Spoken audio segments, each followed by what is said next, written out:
How's everybody doing this morning? Wonderfully?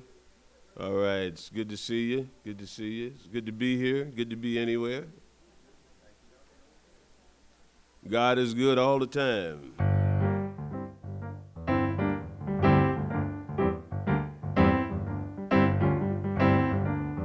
I don't care what's on TV about the state of the economy. I don't believe most of what I see. I know what I know to be. God is so good all the time. God is so good all the time. God is so good all the time. I'm walking by faith and not by sight. 'Cause what seems wrong today, tomorrow might seem right. All is well and it's all good and unfolding as it should. 'Cause God is so good all the time. God is so good all the time. God is so good all the time. My God is so good through the highs and the lows, so good through the troubles and the woes, so good through the peaks and the valleys. I can feel the Spirit inside me. Ooh, my, I want to testify. Let me tell you why. But through my darkest hour, so good, I call on the mighty power to carry me through. You better believe it's true. God is so good all the time. All the time. Through my highs and lows, all the time. Through my ups and downs. The one thing that never changes is the grace of God. It's so good. It's so good all the time. Yeah, yeah, yeah.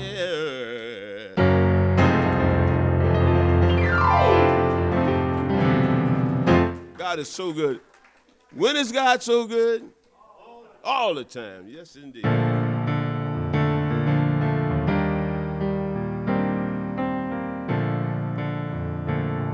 Welcome to the Center for Spiritual Living, St. Augustine, Florida. I am Eddie Watkins Jr., your musical host. All are welcome here. No matter where you come from, no matter where you're going, there's a place where you can take comfort in the knowing that whether if you come to stay a while or just passing through this door is open to you. Come and let's be silent. Come and share a hug. Come, let's pray together. Come love and be loved. From the blissed out to the turned out, from the pampered to the abused, this door is open to you. Come on in. Come on in. The God in us recognizes the God in you. Whether you're black or white, gay or straight, Christian, Buddhist or Jew, this door is open to you.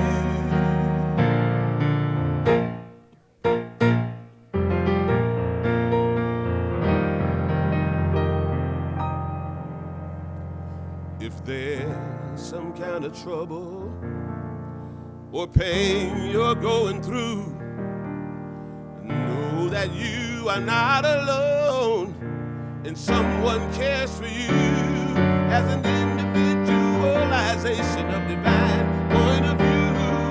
This door, oh, this door right here is open for you. Oh, this door, I'm talking about this door. I said this door is open to you. Come on in. Come on in. The God in us recognizes the God in you.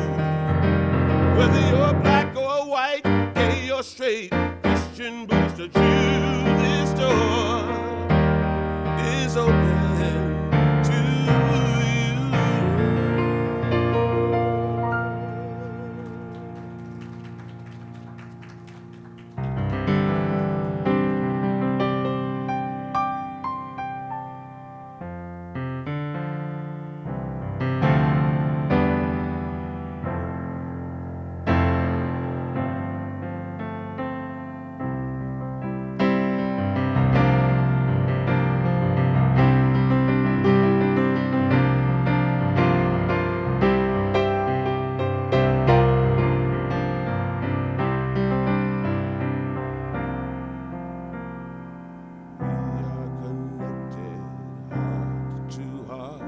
Spirit to spirit, together we are joined in the promise of unity and the vision of our greater yet to be.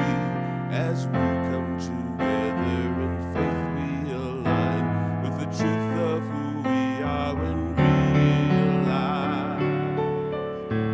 we are standing in the presence. Standing in the presence, we are standing in the presence of the divine. We are standing in the presence of the divine.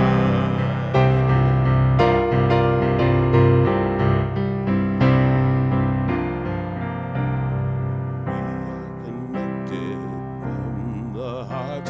Spirit to spirit, together we are joined in the promise of unity and the vision of our greater yet to be. As we come together in faith, we align with the truth of who we are and realize we are standing in the presence. Standing in the presence, we are standing in the presence of the divine. We are standing in the presence of the divine. We are standing in the presence of the divine. We are standing in the presence of the divine.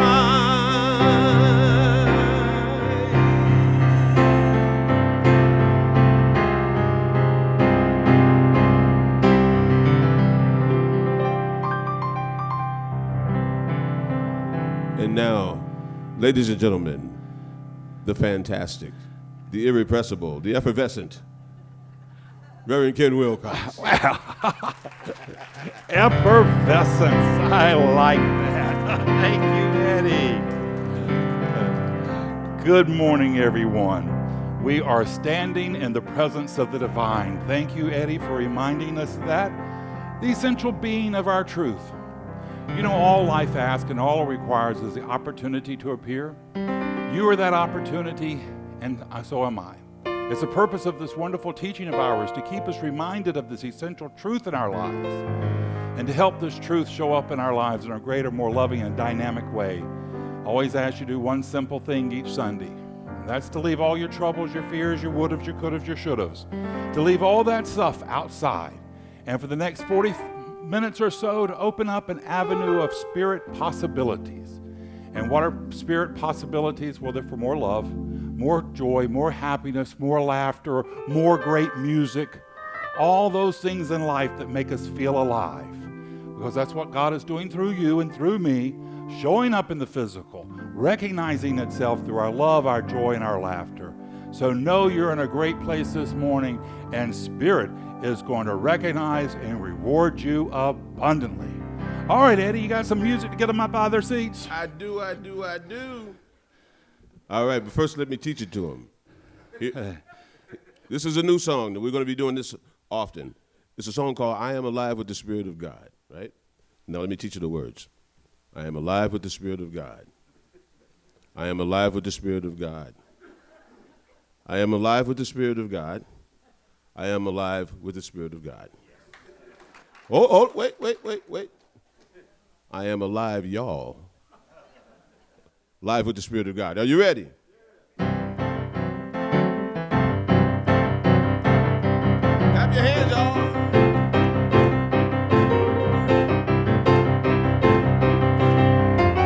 I am alive with the Spirit of God. I am alive with the Spirit of God. I am alive with the Spirit of God. I am alive with the Spirit of God. I am alive, y'all. Alive with the Spirit of God.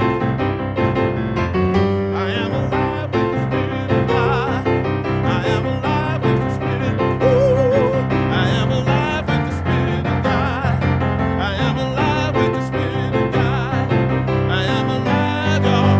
Alive with the Spirit of God.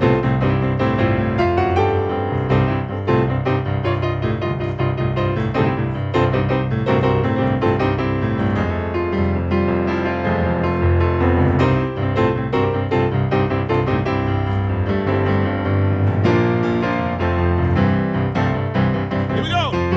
I am alive with the Spirit of God. I am alive with the Spirit of God. I am alive with the Spirit of God. I am alive with the Spirit of God. I am alive, y'all. Alive with the Spirit of God. I am alive with the Spirit of God. I am alive with the Spirit of God. Woo! I am alive with the Spirit of God. I am alive with the Spirit of God. I am alive, y'all. Alive with the Spirit of God. Let's do that again. I am alive, y'all. Alive with the Spirit of God. One more time.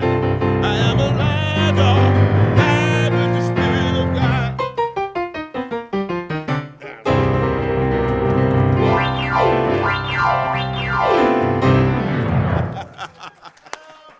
Eddie! Yeah, you had a little Richard thrown in there, didn't you? Yeah, little Richard's from Macon, my hometown. I saw him on Johnny Carson one time. Yeah, Johnny looked over to him and he said, "Now, little Richard," he said, "Is that your hair?" Little Richard looked at him and says, "Well, I guess it is. I paid for it." All right, now, to get the service going, to put that energy, to put that vibration to work in our lives, to make us feel alive with the Spirit of God, we're going to do an opening prayer. And I got Jim Saul to come up to do it. Come on up, Jim. There he is.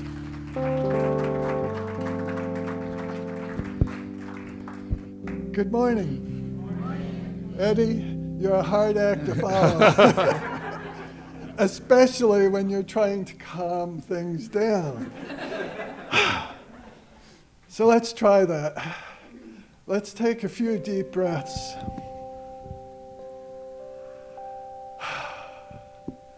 And feel that heart pumping.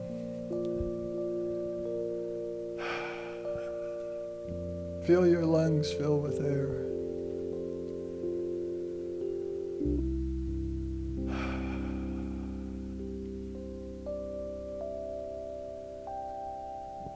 And just feel the presence of that energy.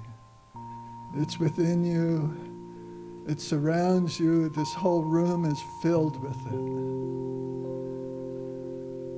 And just feel it.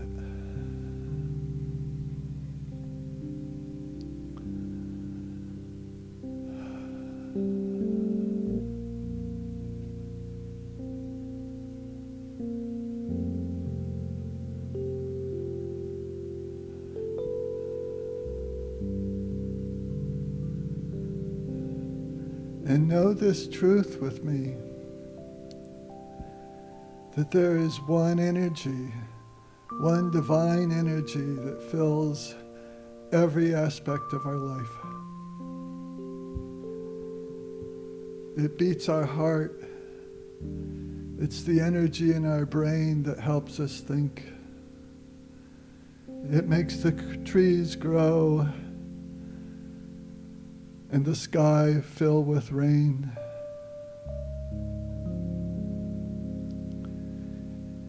It creates all of this. And it's within each and every one of us. We are a part of this energy, and we can use it to sing and dance and share our love, compassion, and beauty.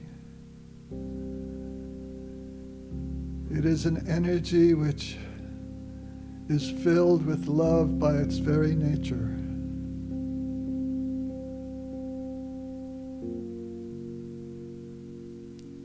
And often,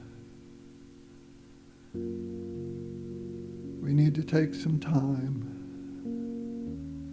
and just sit. As the Bible says, be still and know.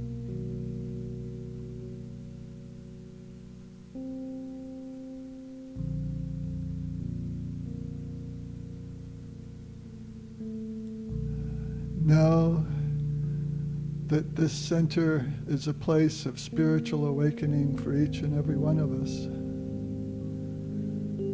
That every place is a place for our spiritual awakening. And that the more we are capable of seeing that energy, that beauty, that divine intelligence in everyday life, the more we find an inner contentment that can fill our life with more beauty and love and compassion than we can possibly imagine. So it's here with us.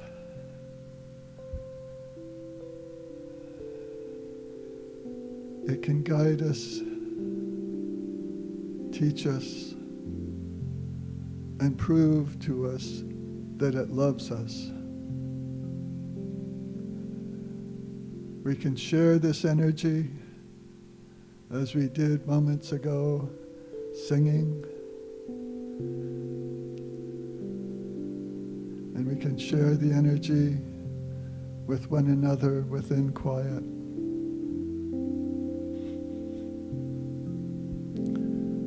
So I know this morning that each and every one of us feels this energy. Get to know it.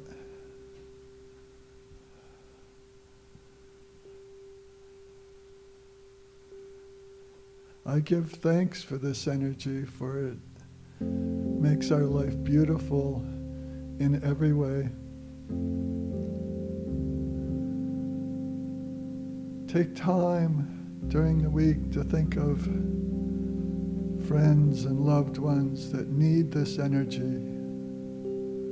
and share it with them through thought or word or deed.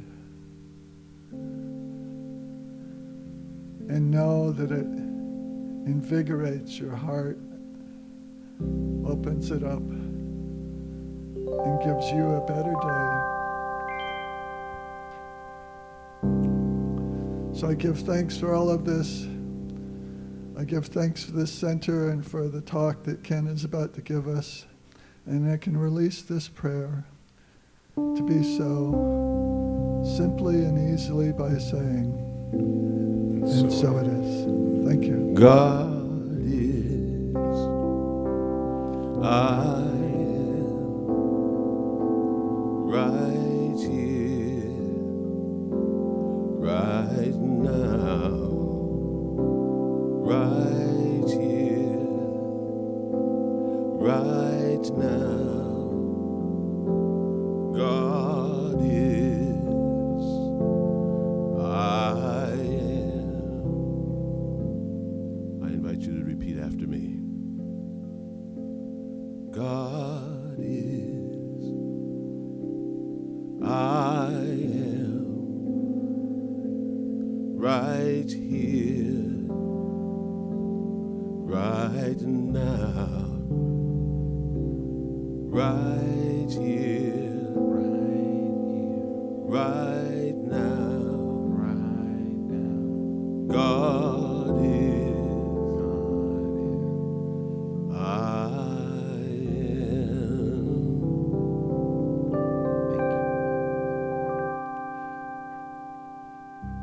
Thank you, Eddie. Thank you, Jim. How lovely. Well, the chapter that I'm reading from today is entitled Physical Perfection. Dr. Holmes, it's really one of the longer chapters. It's a very interesting chapter. But I've changed the title. I'm going to talk about spiritual perfection. Last week I shared with you that I had a friend in the hospital who celebrated her 80th something birthday in the hospital. And the party got so out of control that the hospital security guards had to come up and break it up. I had also alluded to the fact, or actually I had teased her, that when I shared that story with you, that I was going to kind of add on that I had suspicions that there was a male stripper involved in the group. And I told her, I said, I'm going to tell that. And I said, and there's nobody that knows you that's going to doubt that that's not the truth. And she really enjoyed that. Now, unfortunately, she made her transition this week.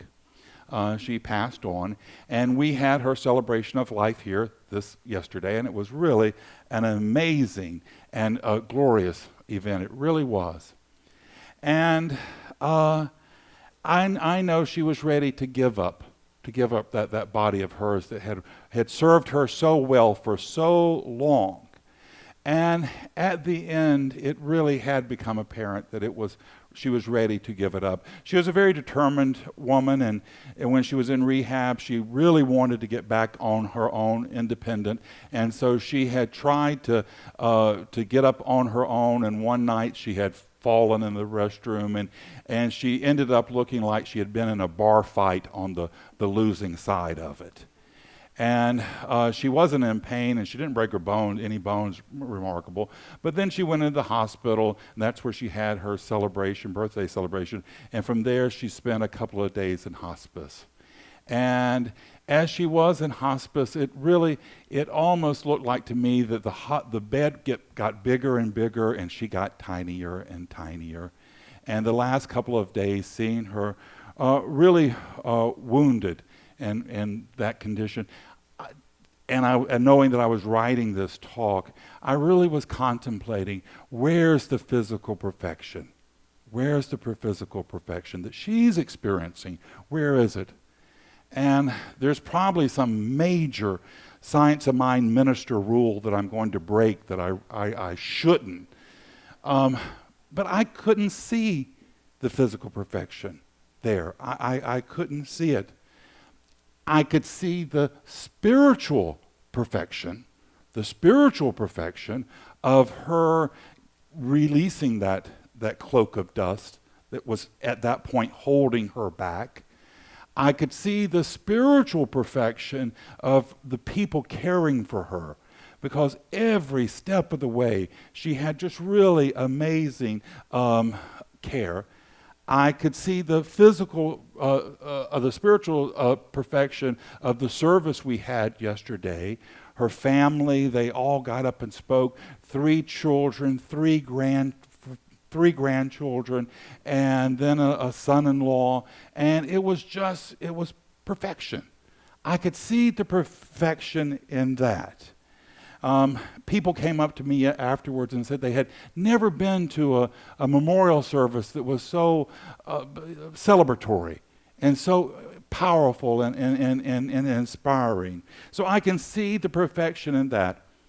So seeing a physical perfection in life sometimes is a challenge for me. And so I take that challenge on. I do the best with it I can. And there are moments that I do step up to that and see the physical perfection. I go to, one of those gyms where they have 25-year-olds that yell at you to do things. And every once in a while I'm in the gym, I see a sense of physical perfection of how the body's responding. But the rest I have to work on. And I think that's all right. That's all right. That's as long as we're working on it, especially if we recognize it and we work towards a better knowing. That's what Spirit is asking for us. Dr. Holmes, he said that much of the thinking that causes our physical disease comes from an unconscious level. It's unconscious thoughts patterns that bring them up. And they come to provide us a greater opportunity to know something better for ourselves. Now, no one goes around thinking that a broken foot would be a fun exercise or that they want to break their foot on purpose. Nobody has that. But they may have an unconscious thought pattern that I need some more attention from my family. They may have that pattern. They may have a thought pattern that there's something in my life that I need to move forward on, but I'm not doing it. And that could show up in a problem with the foot. Or they just may have a thought pattern of, I don't have a really great life. All those things could outpicture as a broken foot. And those undercurrents, those subconscious undercurrents, they remain active with us until we make deliberate effort to neutralize them. And a little bit of neutralization can go a long way. We're talking about affirmative prayer here, and it doesn't take a lot of affirmative prayer to counteract that kind of negativity. Now, we get these negative undercurrents in a lot of ways. Through the media, that's one way we get them. Through the medical profession, we can get them that way. I was at the dentist office a couple of weeks ago, and they had brought me back to the exam room. I was trapped there. They had put the little thing on me. They had a big TV monitor, and on the TV monitor, they were showing a film that, as best I could describe, was the 7 stages of British gum disease. And they had gotten to stage 3, and I told them, you're going to have to turn it off, or I'm going to spit up. And they knew I meant business, so they turned it off. But that kind of thing can get into our subconscious and can affect us until we make the deliberate effort to get it out, to uproot it. We get a lot of this in childhood from our families. Families will tell us cancer runs in our family. Kennedy Schultz says if it runs in your family, open the back door and let it run out. You don't have to accept it. I developed allergies, severe allergies as a child, because I just think I was allergic to the toxic environment. That's the reason I got them, and I had severe allergies. They plagued me as a child, as a teenager, as a young adult. I suffered greatly from them. When I got to Atlanta in my 30s, I was studying with Kennedy Schultz. I was very enamored of him. And so I thought for a while, well, gosh, if this affirmative prayer stuff, it can solve anything, I'm going to put it to work on my allergies. So I started doing treatment on my allergies. I threw away all the allergy medicine. That spring in Atlanta almost did me in. I mean, allergies won't kill you, but you'll wish you were dead with allergies. So, did Kennedy's prayers for me work? Did they work? Because one thing I will tell you is now that I'm here in St. Augustine, I almost have no allergies. Being this close to the ocean takes care of most of my allergies. So did Kennedy's prayers work? They worked in the only way they could. They couldn't, in that short of a time, alleviate me of the allergy response, because that was a deeply embedded thought form that had gotten into my consciousness long ago with powerful emotions. It could have, if I had done very deliberate work for a while, could have gotten that uprooted. But the better alternative was for me to get to a less toxic environment. And that's what the prayers did. The prayers got me to St. Augustine, because they weren't going to get rid of the pollen in Atlanta. That wasn't going to be happening. They got me to St. Augustine, by the ocean, by the sea air, and that freed me. They worked in the only way they could. Dr. Holmes says, you're not going to fool nature. He says, you're not going to beat it. He says, we can't beat nature as its own game.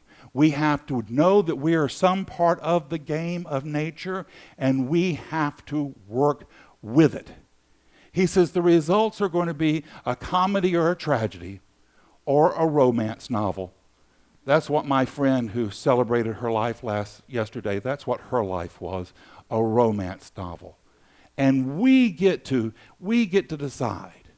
And even a little bit of positive energy, he said, can rout a great deal of negativity and can turn that around. And it's not wrong for us. It's not wrong for us to want to have a body that's healthy, a body that's full of good energy, a body that is free of every kind of discord. We have a right to experience that. Right where we are, right as we are. Now, Dr. Holmes says healing is not a process, it is a revelation. It is the knowing of a right idea. He says there could be a process in healing, but not a process of healing. And it begins with the idea. The idea is, I'm healed. That's what the idea is. Now, you know, I talk about my wonderful niece who I love dearly. And I had a wonderful experience with her many years ago now, almost 10 years ago. She had gotten on a routine where she would come and spend summers with me in Atlanta. When she first started doing this, she was a teacher in Valdosta, and she got her summers off, and she didn't want to stay in Valdosta. Her friends were in Atlanta, so she would come and spend summers with me in Atlanta. She then found a guy in the military, and they married, so from Valdosta she went to Germany. And for a couple of years, she would still come back and spend summers with me. And life was beautiful and wonderful. She was with her new husband, her new love. Everything was grand. The one thing missing was a little one. And she desperately wanted a child. She wanted a baby. And so she had gone to the fertility clinics in Germany, and they had put her through all the things that they do, which are really pretty horrific, all the hormone treatments and all of that stuff. It takes a major toll. And the German doctors finally told her when she didn't get pregnant, they brought her in, and the German doctor said, you're never going to get pregnant. You will never get pregnant. As Sheldon says on The Big Bang Theory, the Germans are a comforting folk. Thank you very much. So they got transferred from Germany to Japan. Change of location, change of environment.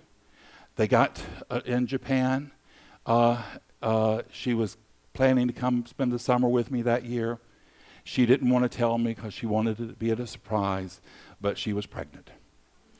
A week out before she came, she lost the child. So she showed up at my doorstep in Atlanta, brokenhearted, devastated. While she was there that summer, she was calling a bunch of her friends that were stateside, because that's what the military people do. It's a really lovely community. And one of her friends told her, she said, well, Amy, she said, she says, Walter Reed Hospital, the military hospital in D.C., it's the world's best fertility clinic in the world. It's the best. And she says, since you're military and since you're overseas, you have a right to get the first available appointment for them to get in to see you. Amy did her research, and yes, it was true. So she called Walter Reed. She got the first appointment, and within a week or so, we were on our way to D.C. because she wanted me to go with her because she was scared of what she would hear. We got up to Walter Reed. We spent all day there. The next day, they brought us in to go over the results. And I remember the doctor so well. His office was in kind of the 60s government building, but it was a big, nice office. It had huge windows with huge drapes, and he brought us in, and I remember really liking him from the very beginning, how that I really liked this guy. And he sat us down, and then he came around from the table, and from his desk, and he sat on the desk, and he looked directly at her. And he says, the German doctors told you can't get pregnant. He says, but you got pregnant. He says, so they don't know what they're talking about. He said, if you got pregnant once, you'll get pregnant again. And he says, I will not release you from my care until you're holding a baby. I'm not going to release you. He says, we're going to start off with the least drug, and we'll go up to the complicated stuff. He says, but you're going to hold a baby before I turn you loose. So he wrote her out a prescription of the first medication they put women on. We went back to Atlanta. We went over to Costco to get it filled, and I remember it was very expensive to get the medication. She got back to Japan. I got a call a week or two later. She was pregnant. Now, here's the thing. She had never started the medication. She had never started it. She was so, she didn't want the effects from the medication. She hadn't got on it yet. She wanted to kind of get everything situated, and she wound up pregnant. This one she kept, and now we've got an 8-year-old little boy running around. That doctor, he gave her the idea. First of all, he really what he did was a treatment. He rejected the negative thinking. The Germans don't know what they're talking about. And then he gave her the positive thing. You're going to be pregnant. You're going to not be pregnant. You're going to hold a baby. And he put that visual in her consciousness of her holding a baby. And she demonstrated it. She demonstrated it. It begins with an idea. The idea that we're here to live. We're here to live well. We're here to live joyfully and easily and abundantly. Dr. Holmes, he says, disease is a fact. It's a fact, but it's not the truth. And we have to transcend that fact to the truth. We've got to get above it. He said, the reason we can do this is self-evident. It's self-evident why we can do this, because there is no reason for God to experience illness, lack, or limitation. No reason that spirit would need to experience these things. And so if we're experiencing them, it's something that we have allowed to come in, or just has come in, and we can do our part to release it, to let it go, to transcend it. Spirit does not need us to have any of this, so we can lay it down, and even when we're going through it, we can choose to have a better life in the midst of it, right where we are, right as we are, to make life better. Now, Dr. Holmes says there's going to come a time we're all going to be disease-free. He says there's going to come a time that all of us will not have any illness, anything holding us back. We're all going to be happy and healthy. And he says we will come to that in such degrees as we can accept it in our consciousness, as we can accept the idea for ourselves that we deserve to live free of disease and lack and limitation. We deserve to be happy. Why would God have created us not for us to experience love and joy and health and happiness? There's no reason for us to be here otherwise. And as much as we can accept that, we'll experience it. And Dr. Holmes says that when we all get there, we will see it was there all along. It was there all along. We just had to accept it. So we got to try to sense and see the perfection behind everything. That we're here to do wonderful and mighty work. You have a purpose here, and it's a big and it's a bold purpose.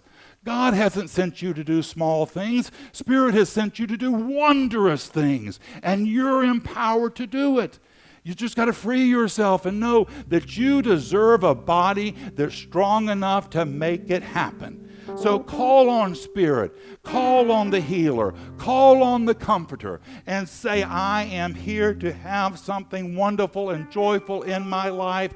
Create a vision that's so big and so powerful that you have to have a body that's healthy. You have to have a body that's strong. You have to have a body that has the energy flowing through you to make it happen.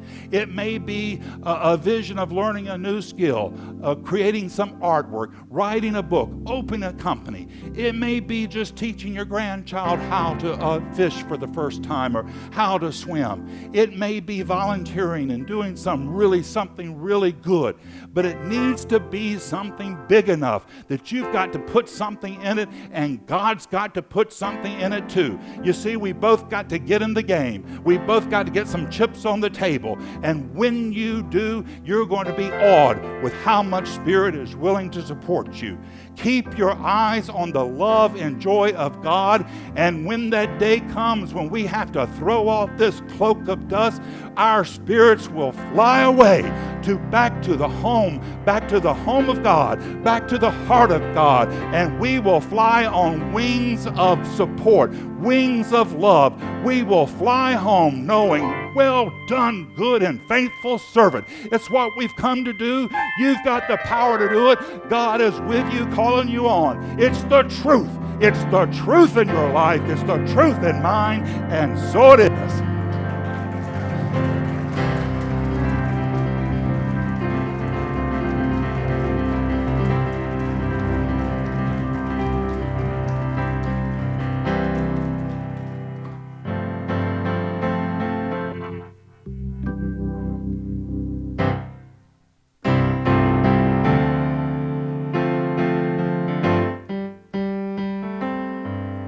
We all are gathered together in this place.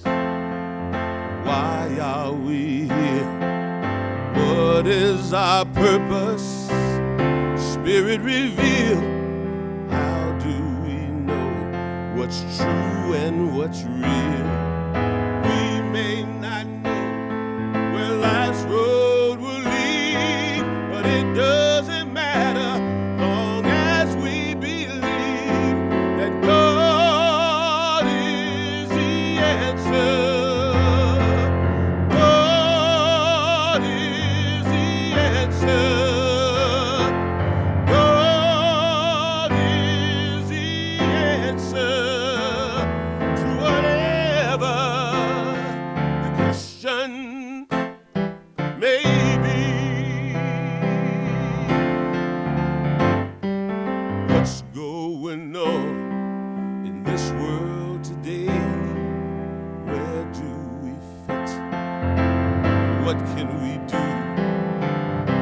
Make a difference. What can we say? Where do we go? This way or that way? But if we all pray and truly believe, and don't you know we got to love one another so we can let the world see that God is the answer.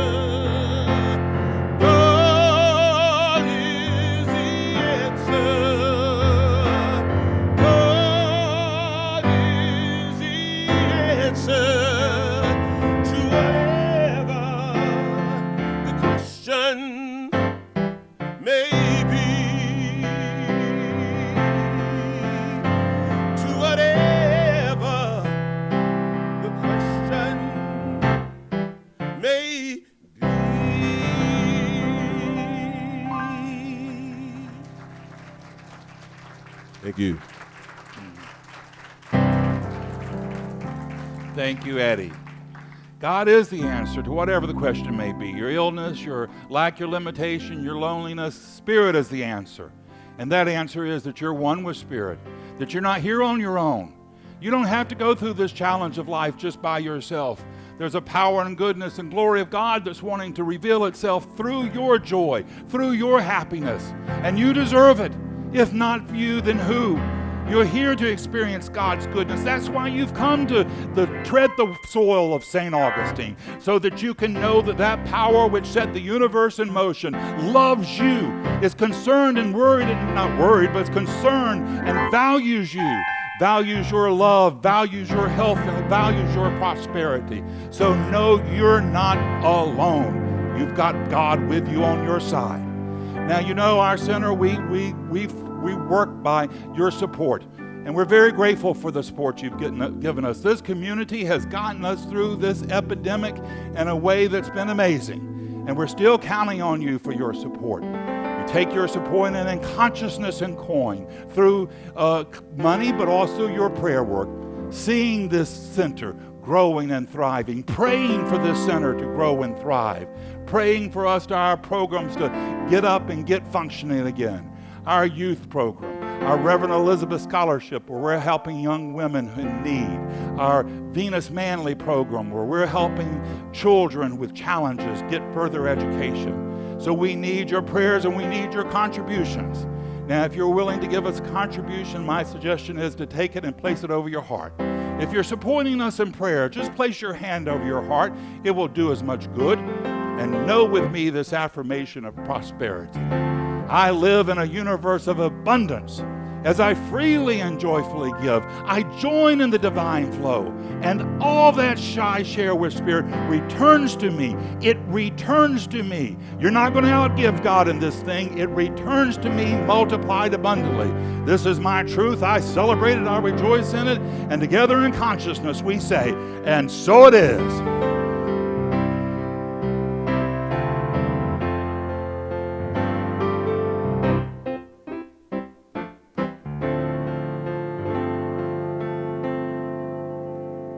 When we give, when we receive, when we give, know that God is all there is. So who's giving what to whom? Trusting in the law of circulation, knowing that it is as we believe. At the level of our faith, we release and make it so. At the level of our giving, we receive. Oh,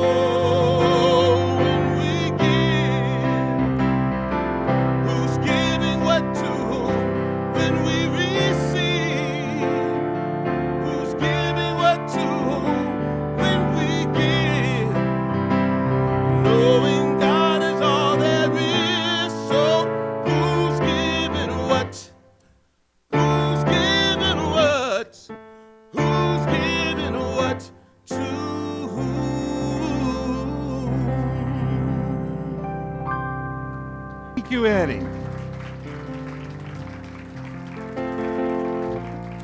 So let's close our service with an affirmative prayer. I'm going to do this prayer for the first person, but take it in for yourself. If I say something that works for you, well, hold tight to that. If I say something that doesn't work for you, well, just let that part slide by. But just know this truth with me today. There is but one God and one mind and one power, and that power is perfect love, it's divine intelligence. And that power has set the universe into motion, the rings of Saturn to spin, the beauty of an orchid. And it now is flowing through me. In every cell of my being, that power is in operation. And so here today, I let go and release all blockages, all needs, all undercurrents of energies that might be holding me back. This morning, I'm lifting my eyes up to see the perfection of Spirit within me, within every cell of my body, every system of my body. Everything in my body is free of pain. It is working perfectly. It is energized. I am here to do something wondrous and amazing, powerful and good. I have been called by name from stardust by God, so I could walk the soil of St. Augustine, and that I could be a conduit for God's love, its power, its joy, and creativity. This morning I'm lifting my eyes up from any bondage that's held me back. This morning I'm putting that baggage down by the riverside, and I know that I am on the move, because Spirit is calling me forth, and this morning I'm saying yes to it all. It's my truth. I celebrate it. I rejoice in this right knowing. I release this prayer into the mind of God to do its good and perfect, bold and dynamic work, returning to me multiplied abundantly. And together we say, and so it is. All right, my friends, I'm going to leave you with one final thought. Your life is not a problem to be solved. It's a miracle unfolding. Your job this week is to go name your miracle, proclaim your miracle, and make it your own. God bless us all. Now let us go be the miracle God has called us to be. Until we meet again, this is Reverend Ken. Many blessings. God be with you. God be with you. God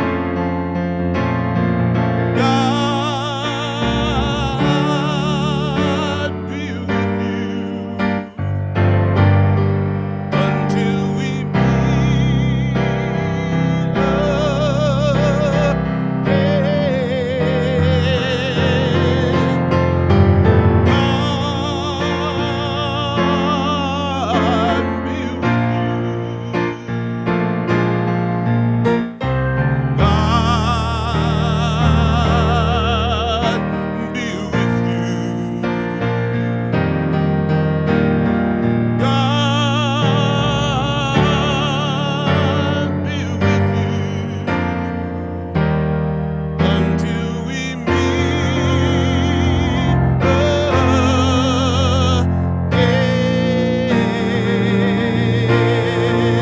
God bless you.